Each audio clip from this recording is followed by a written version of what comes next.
Jesus gostava de festa.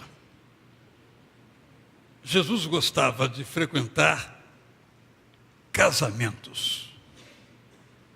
Os evangelhos registram essas preferências de Jesus ao ponto, inclusive, de gerar nas pessoas uma estranheza. Como é que dizem que esse homem é o Messias, o Filho do Deus eterno? Ele participa de jantares e casamentos. Aniversários não eram celebrados naquela época, mas casamentos sim, e outras festas de igual modo. Ele foi a uma dessas festas e eu escolhi exatamente essa história e vou explicar por que escolhi essa história. Porque hoje estamos celebrando um casamento. Para você que veio convidado para o casamento, você já sabe. Para você que veio ao culto, como você sempre vem, está sabendo agora.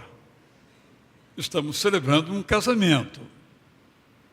Como acontece na história, aconteceu também nessa história. Os noivos que estão se casando se chama uma Gláucia Magalhães, como nós a conhecemos, embora o nome seja mais comprido e comece com Maria, mas ficamos sempre com Gláucia Magalhães, e também com o J. Vieira Filho. Eles se conheceram nas atividades da igreja, conquanto o Vieira, mora em Praia Grande, estado de São Paulo. A Gláucia foi membro de nossa igreja por décadas, sendo inclusive secretária da igreja muitos anos, mas tendo se mudado, e só por isso, para ficar bem claro, para perto do templo da Igreja Batista do Meia, para lá se transferiu. Não fique achando que ela escolheu lá, porque lá é melhor do que aqui, não. Né? É porque ela foi morar lá perto, lá. E nesse momento aqui de muitas convivências juntas, eu preguei, não sei se ela se lembra disso, um sermão no Tijuca Tênis Clube. Eu não sei a propósito de quê, qual foi o motivo, qual foi o evento, eu não me recordo. E eu preguei um sermão ali, uma festa certamente, nesse texto que vou ler agora. E ela então me procurou e disse: apreciei, não sei quais foram as palavras dela, muito o seu sermão. Isso deve ter uns 20 anos. Eu guardei. Eu não guardo mágoas, mas guardo elogios. Eu guardei. E achei que seria oportuno ler esse texto hoje. Não vou dizer as mesmas coisas, porque o momento é totalmente especial. Esse texto por si mesmo quase que não demanda explicação, nem não demanda explicação, mas um ou outro momento de aplicação à nossa vida, não só dos noivos, mas de todos nós casados ou não. O texto está no Evangelho de João, capítulo 2, versos de 1 a 12, que passo a ler. 3 dias depois do encontro com Natanael em Nazaré, Jesus foi a um casamento. A festa aconteceu em Caná, cidade em que Natanael morava e que ficava a uns 12 quilômetros de Nazaré, mas que depois se tornaram cidades praticamente coladas. Jesus estava acompanhado de sua mãe e de seus poucos companheiros na época. Tudo corria bem. Mas, no meio da celebração da festa, o vinho acabou. Maria, a mãe de Jesus, ficou sabendo e comentou com ele: filho, o vinho acabou. Jesus respondeu: minha querida mãe, por que me trazes esse problema agora? Eu não posso me expor nesse momento, mas verei o que fazer. Maria então chamou alguns garçons, apontou para Jesus e disse: façam o que ele mandar. Jesus acompanhou os garçons até os reservatórios onde ficava a água, com a qual as pessoas se lavavam na chegada, a fim de cumprirem as prescrições religiosas judaicas. Eram 6 e estavam vazios, ou quase vazios. Neles cabiam ao todo 580 litros, que dão uns 2.400 copos. Jesus pediu que enchessem de água os reservatórios, tarefa que prontamente executaram. Decorrido bem pouco tempo, Jesus chamou os garçons e disse: agora, voltem aos reservatórios, encham um copo e levem para o chefe do cerimonial experimentar. Eles atenderam. Quando o chefe do cerimonial provou o que os garçons levaram, logo notou que era vinho. Ele ficou intrigado, porque sabia que o vinho acabara e não tinha a menor ideia de como agora tinha vinho de boa qualidade. Os garçons não lhe tinham contado o que acontecera.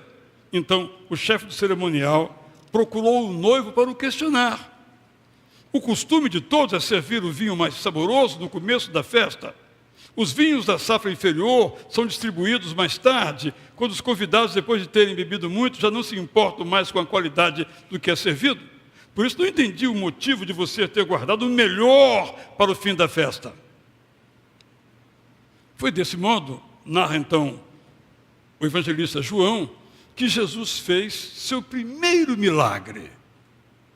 Lembra que ele disse que não era hora de ele se manifestar, mas veria o que podia fazer, como lemos, dando assim início à sua missão. Depois disso, seus companheiros passaram a crer nele como o Cristo.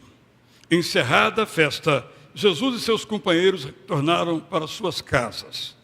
Alguns dias depois, na companhia de sua família, Jesus foi de Nazaré para Cafarnaum, distante uns 50 quilômetros, mas ficou por pouco tempo nessa cidade, porque se aproximava a data da celebração da Páscoa em Jerusalém.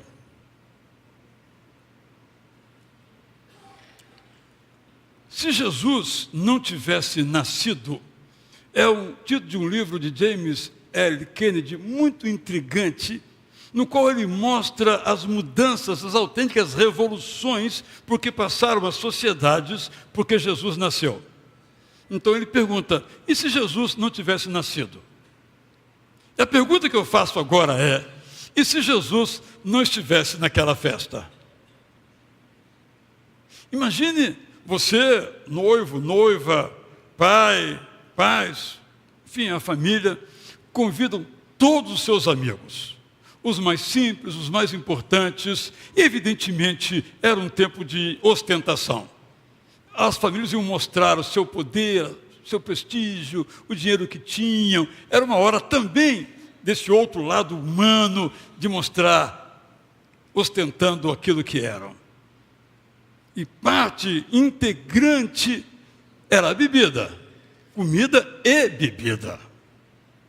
Comida não faltou, tinha todo tipo de comida e tinha muita bebida. Ou calcularam mal, acontece às vezes, não é? Ou calcularam mal, ou veio mais gente que o esperado. E o vinho acabou no meio da celebração. Mas Jesus estava lá. E se Jesus não estivesse lá, se Jesus não tivesse sido convidado para aquela festa, seria um fiasco por gerações. E quando passasse, por exemplo, o patriarca daquela família pela rua, alguém diria: olha lá, olha quem vai lá. Aquele cara que nos convidou, mas não tinha vinho na festa dele. Um motivo de deboche, de riso, de humilhação, de desonra pública, numa civilização que cultuava a honra. Mas Jesus estava na festa. O texto é muito claro, a história é muito clara a este respeito. Jesus estava na festa porque foi convidado. E estando na festa, ele fez com que aquela família não passasse pelo papel do ridículo e da desonra. Estando ele na festa, o vinho acabou. Mas estando ele na festa, ele transformou a água em vinho e a festa continuou. Obviamente você sabe o que eu vou dizer, e não pretendo dizer nenhuma novidade a esse respeito. Nós temos convidado Jesus para as nossas festas. Recentemente escrevi um pequeno texto sobre a aflição. Chamei de a felicidade da aflição. De fato, na aflição, nós buscamos a Deus. De fato, na aflição, nós vemos que não tendo os recursos que precisamos, nós vamos a quem os recursos têm. Na aflição, nós todos amamos orar. Na aflição, nós reconhecemos as nossas limitações. Na aflição, nós buscamos ao Deus eterno. Mas quando tudo vai bem, quando passamos nas provas, somos aprovados nos concursos, estamos chegando de uma grande festa de lazer, quando o dinheiro está em alta em nossas contas, quando os nossos relacionamentos estão fluindo maravilhosamente bem, onde está Jesus? Bem, esse era, num primeiro momento, a realidade daquela família, daqueles noivos daquela família. Jesus estava ali. Ninguém sabia quem era ele propriamente, o que ele fazia, porque esse foi o primeiro milagre que ele fez. Ali a sua identidade começou a se revelar. Mas ele estava ali, numa festa.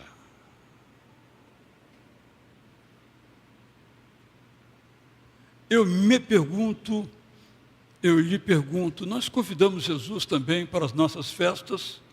Ou as nossas festas não convém que ele esteja presente? Talvez não convenha, mas pode ser que o vinho acabe.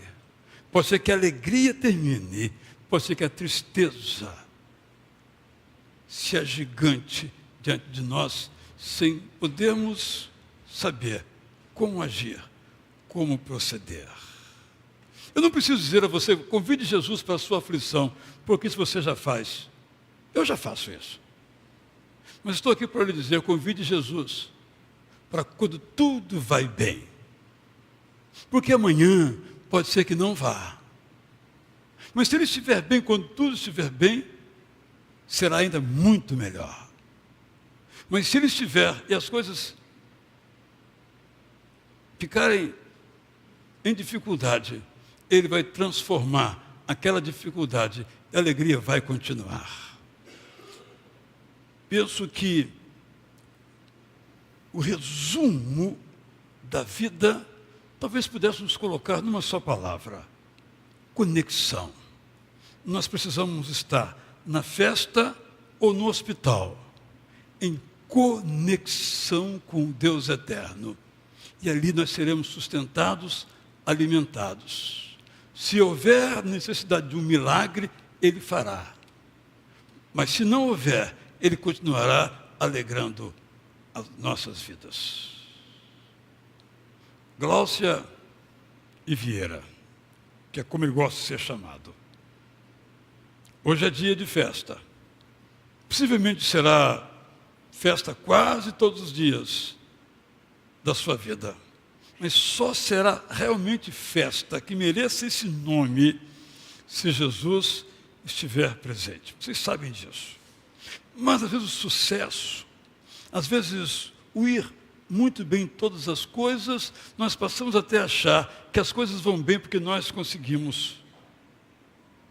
Mas as coisas vão bem porque Deus está na nossa festa, na nossa vida. E quando porventura esperamos que tal coisa não ocorra, alguma situação, alguma dificuldade ocorrer, Jesus está ali.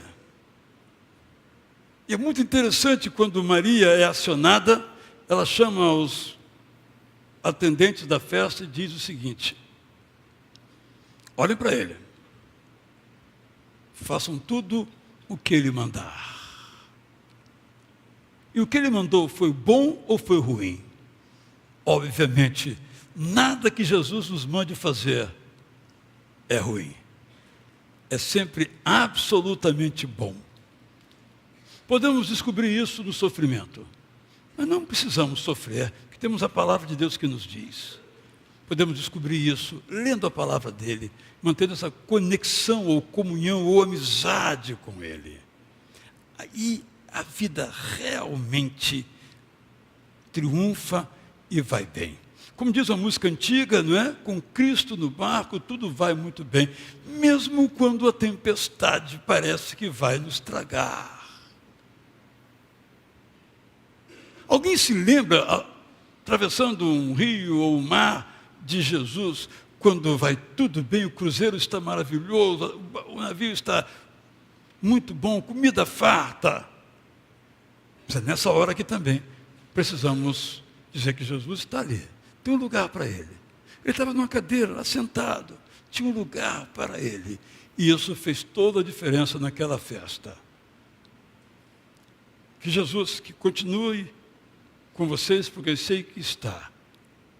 E se ele estiver, se faltar vinho, ele vai dar um jeito de fazer da água, espera, do nada, nesse sentido, o vinho e a sua vida conjugal vai ser feliz e prosperar. Sempre se lembrem que Jesus está na família, no lar, no coração, na vida, na alma de vocês. Este é o nosso desejo, é isso que a história bíblica nos ensina. Isso se aplica então a todos nós. A minha pergunta é essa: onde está Jesus? Na sua casa. Onde está Jesus? No seu coração. Onde está Jesus na sua vida? Porque você sabe, temos que praticar. Se ele estiver na nossa casa e alguma coisa der errado, ele fará dar certo. Porque ele é maravilhoso. Faça tudo que ele mandar. Vamos pensar um pouco nisso? Pense nisso ao som de